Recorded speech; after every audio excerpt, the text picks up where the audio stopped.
Moosetache.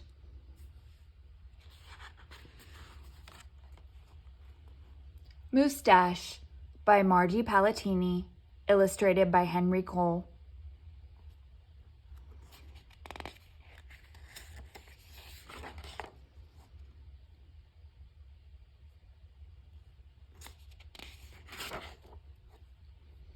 Moose had a problem, a horrible, hairy, prickly problem. It grew right below his nostrils and just above his upper lip. A moosetache.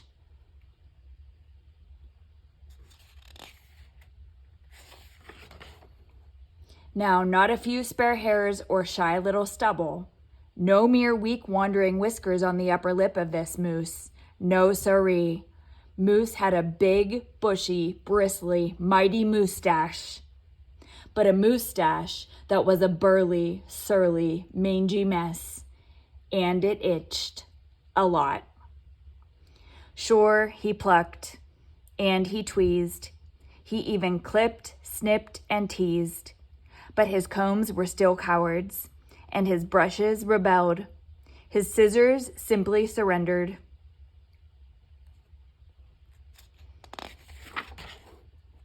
Moose was in a frizzy tizzy. The moosetache was completely crimping his style. He was a great hoofer, but he could barely bop and hip-hop with the moosetache going flip-flop.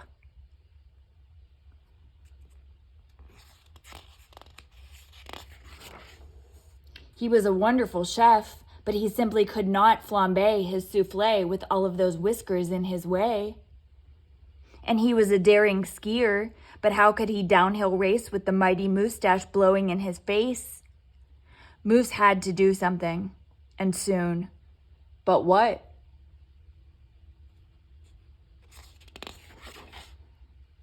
After days and days of much serious thought, Moose got an idea. He crossed some hair here, he crossed some hair there, and he tied his moosetache around his neck. A moose scarf seemed to be the ideal answer to his problem. It was so simple, so easy, so perfectly perfect.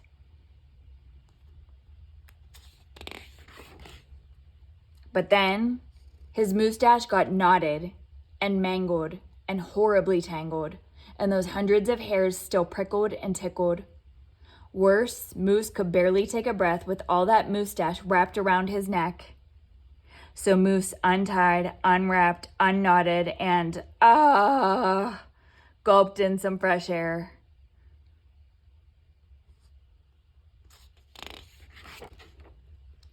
He got another idea. He parted some hair this way, he parted some hair that way, and he heaped all that moosetache on top of his head. Moustachioed antlers seemed to be the ideal answer to his problem. It was so simple, so easy, so perfectly perfect, until a squadron of squirrels and one very nosy gopher moved right into the Moose Motel. They huddled and hoarded, burrowed in, burrowed out. Needless to say, it became quite crowded up there on Moose's head, and heavy, and messy.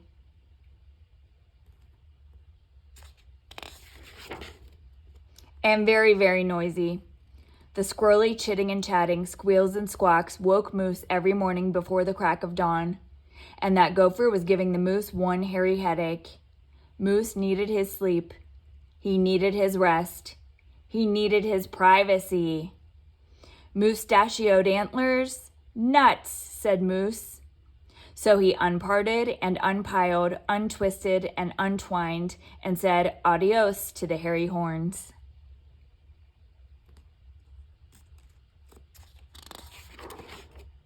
But now what? What? The miserable moose took hold of a hunk of hair and he wrestled it, then roped it. He tethered, tied, tamed. Aha! A moose tail. Now that was so simple. That was so easy. That was not so perfectly perfect.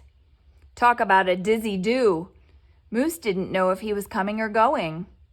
Backward, forward, this way, that. He didn't know which end was which. Moose had to bail on the tail.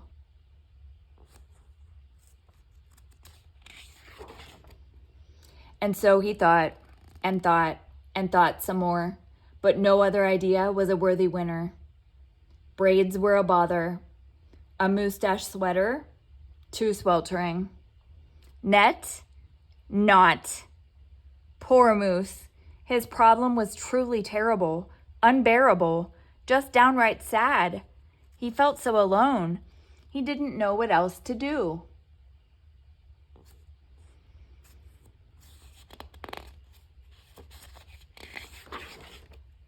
Then, call it fate, call it destiny.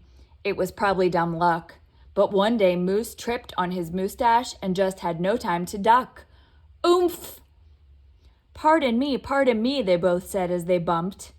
Then they blinked, and they stared, and their hearts went thump-a-thump. She was a moose, with a bouffant so bodacious, outrageous. Well, it was just plain old big. Hair after hair piled higher than high, a skyscraping dew of glorious curls, a tower of swirling twists and twirls.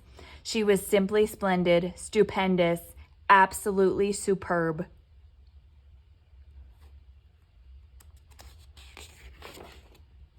Of course, Moose had to ask how she did what she did to get such a do. Ms. Moose winked and then whispered, just a little glue.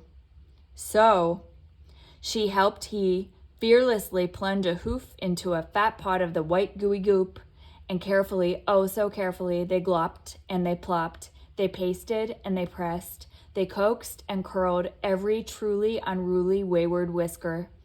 Around and around they tweaked and twirled those horrible hairs until Moose's once mangy mess was now a wondrous winding wave of marvelous Moosetache. Moose gazed in the mirror and smiled a broad, moosey smile. He was so happy, so glad, just giddy with glee. He looked dashing and handsome. Moose gushed, "Is that really me?" With not a care for one hair, the moose pair boogied and bopped. They skied downhill, even uphill, and their cooking was hot, hot, hot.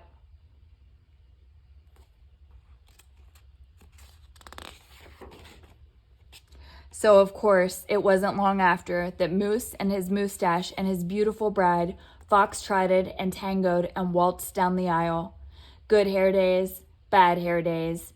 They vowed to love and to cherish, and with hearts heaped with love and pots filled with goop, they both sighed, "I do," glue, and promised never to part.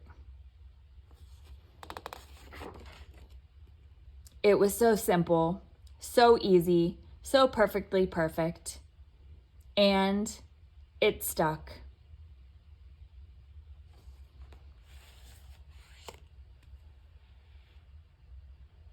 The end.